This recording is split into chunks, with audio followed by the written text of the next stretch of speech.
Siram rek minum di sisi walungan. Keur ngarayap ka handap manehna ti Soledad. Pluk rageud kana cai hadena caina rada ngayembe.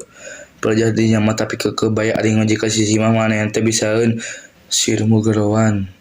Tulung ieu kuring rek ti karelep tulungan. Kabeneran aya japati keur cindetan dina dahan kai anu nyodor kaluhuran cai.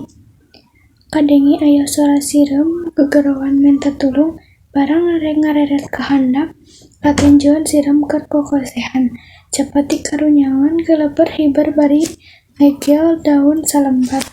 Diasongkeun daun teh kareupun sireum tuluy muntang kana daun ku Japati dibawa ka darat sok digolerkeun kana taneuh.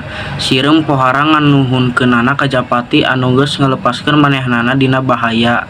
Dina hiji mangsa Japati teh cindetan deui dina dahan kai anu nyodor ka walungan teh. Sireum anu baheula ditulungan ku manehna oge kabenaran aya di handapeun tangkal. Harita ti kajauhan aya paninggaran nyamperkeun lempangna ke teu talangke deui buru-buru sireum nyamperkeun Japati bari ngaharewas ka manehna.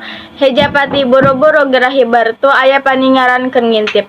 Paninggaran geus ngawengkang bedilna teu lila Japati buru-buru geleber hiber. Tangi deui jeung sireum, cek Japati nuhun pisan sakadang sireum kuring geus ditulungan ku anjeun.